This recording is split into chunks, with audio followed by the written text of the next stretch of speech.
హిందువుల ఊచకోతపై ప్రపంచ దేశాలైతే ఫైర్ అవుతున్నాయి. బంగ్లాదేశ్ ప్రభుత్వం ఈ విషయంలో పూర్తిగా విఫలమైందనుకోవచ్చా? హిందువులకు రక్షణ కలిగేలా యుఎన్ఎస్ ఏం చేయాలి?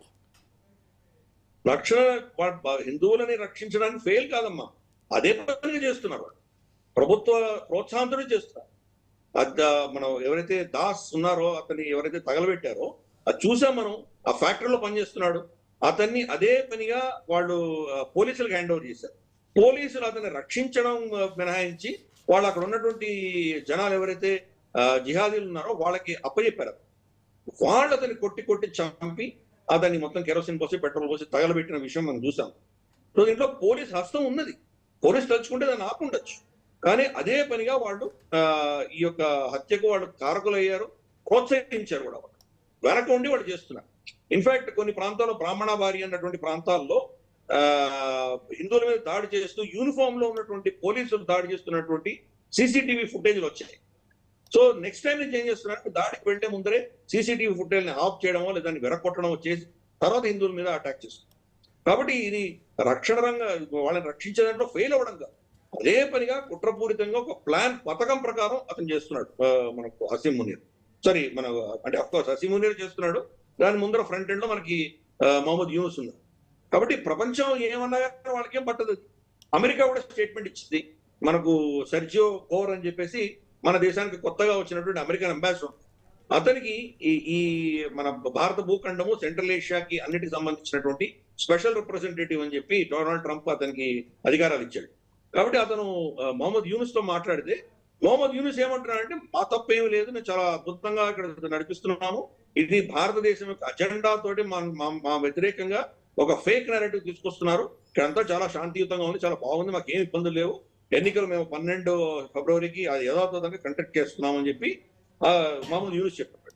దానికి సెర్జియో కోర్ ఏమన్నాడు, అక్కడ హిందువులను కాపాడండి ఇటువంటివి ఏం చెప్పాలా, వాణిజ్యం గురించి మేము చర్చించాము, ఇంకేదో ఇతరత్ర అంశాల గురించి చర్చించాము అన్నాడు. అంతేగాని ఈ హిందువులు ఎందుకు చంపుతున్నారు, దానికి మీరు ఆపండి, దానికి మీరు బాధ్యత వహించాలి అన్నటువంటి చర్చ ఏమీ లేదు అక్కడి నుంచి.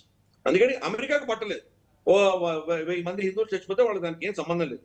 ఎందుకంటే వాళ్ళు అక్కడ ఉన్నటువంటి అజెండా ప్రకారం ఆ దేశం యొక్క అజెండానంతా, ఆ దేశం యొక్క పాలసీ అంతా కూడా అమెరికా శాసించారు. అది వాళ్ళు చూస్తున్నారు.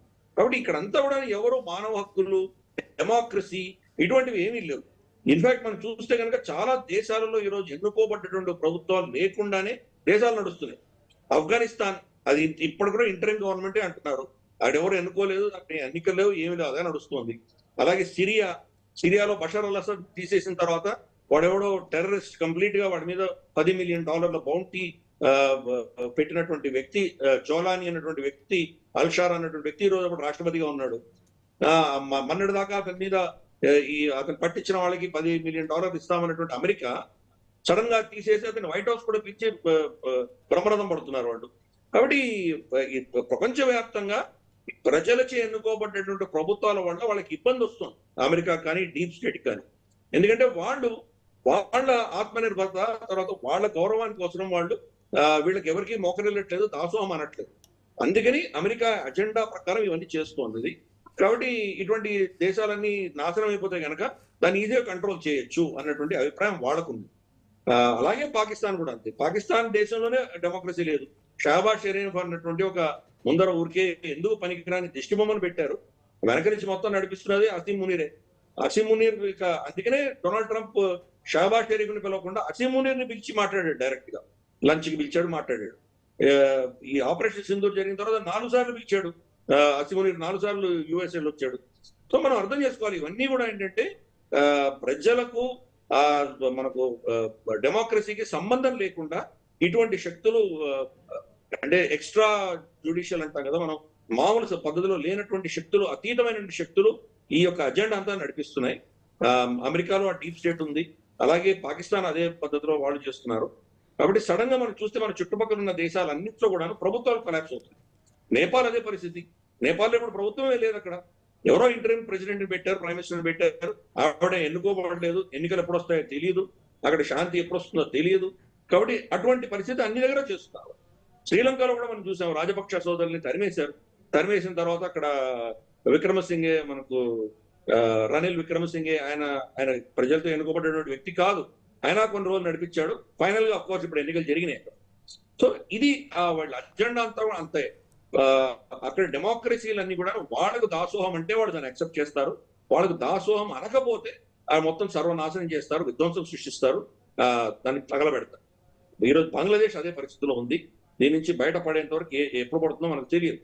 భారతదేశం మాత్రం ఆచితూచి వ్యవహరిస్తున్నాము. ఇప్పుడు మనం ఏమైనా యాక్షన్ తీసుకున్నామంటే మళ్ళీ ఎన్నికలు పోస్ట్ పోన్ అవుతాయి కాబట్టి అటువంటి పని మనం చేయట్లేదు. చూస్తున్నాం, వెయిట్ చేస్తున్నాం, ఏమవుతుంది అని చూస్తున్నాం.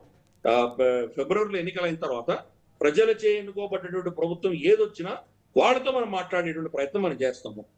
వాళ్ళతో మాట్లాడి బహుశా మనం ఏమైనా కొంత మళ్ళీ సమస్యకు పరిష్కారం దిశగా మనం ఏమైనా వెళ్ళొచ్చా అని ప్రయత్నం చేస్తాం. అప్పటికి కూడా మనకు అది కుదరలేదు.